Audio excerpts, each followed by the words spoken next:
I'm going to read for us. Oh, there it is. It's called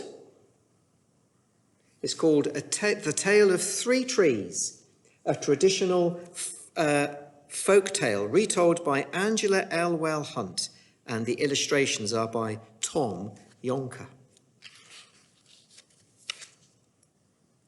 Once upon a mountaintop, three little trees stood and dreamed of what they wanted to become when they grew up. The first little tree looked up at the stars twinkling like diamonds above him. "I want to hold treasure," he said. "I want to be covered with gold and filled with precious stones.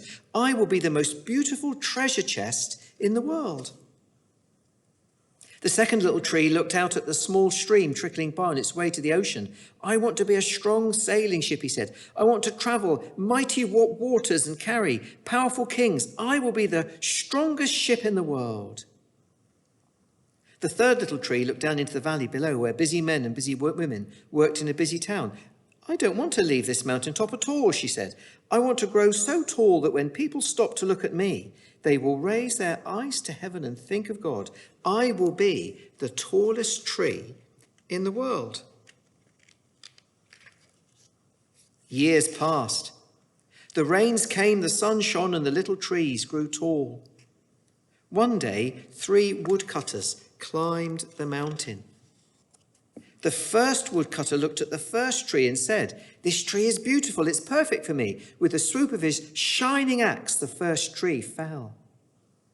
"Now I shall be made into a beautiful chest," thought the first tree. "I shall hold wonderful treasure."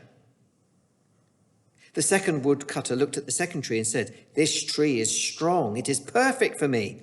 With a swoop of his shining axe, the second tree fell. "Now I shall sail mighty waters," thought the second tree. "I shall be a strong ship fit for kings." The third tree felt her heart sink when the last woodcutter looked her way. She stood straight and tall and pointed bravely to heaven, but the woodcutter never even looked up. "Any kind of tree will do for me," he said. With a swoop of his shining axe, the third tree fell. The first tree rejoiced when the woodcutter brought him to a carpenter's shop. But the busy carpenter wasn't thinking about treasure chests. He was thinking about boxes. Instead, his work-worn hands fashioned the tree into a food box for animals.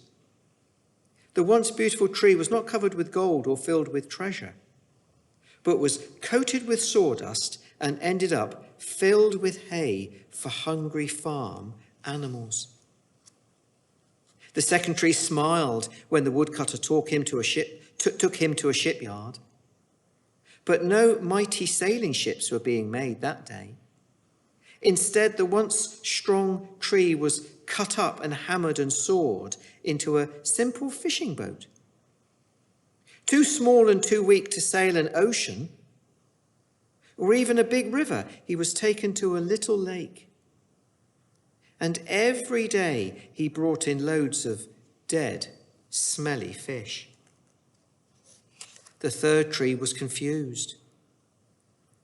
The woodcutter cut her into strong beams and just left her standing in a lumberyard. What happened, the once tall tree wondered. All I ever wanted to do was stay on the mountaintop and point to God. But the strong beams just stay there, drying out. Many, many days and nights passed. The three trees nearly forgot their dreams. But one night, golden starlight poured over the first tree as a young woman placed her newborn baby in the feed box full of hay. "I wish I could make a cradle for him," her husband whispered, but the mother squeezed his hand and smiled as the starlight shone on the smooth and sturdy wood. "This manger is beautiful," she said. And suddenly the first tree knew he was holding the greatest treasure in the world. One evening, a tired traveller and his friends, a few years later, crowded into the old fishing boat. The traveller fell asleep as the second tree quietly sailed out onto the lake. But soon a thundering and thrashing storm arose. The little tree, now boat, shuddered. He knew he didn't have the strength to carry so many passengers safely through the wind and the rain and the waves. But the tired man awakened. He stood up, stretched out his hand and said, "Peace." And the storm stopped as quickly as it had begun. The others in the boat crowded at the back as they looked at the man standing at the front. And suddenly the second tree, now the boat, knew. He was carrying the King of heaven and earth. But what of the third tree? Not long after one Friday morning, the third tree was startled when her beams were yanked from the forgotten woodpile.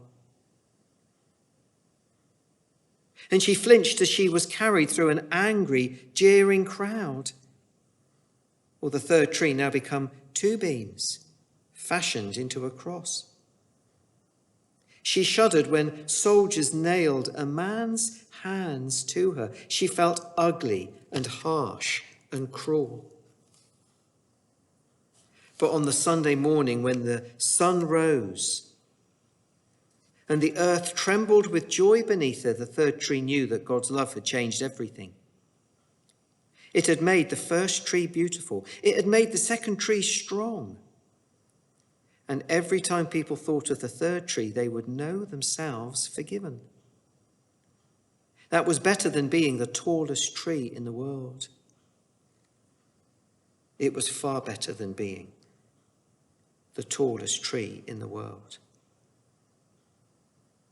We're going to sing again, and then we shall pray the carol "Away in a Manger, no crib for a bed."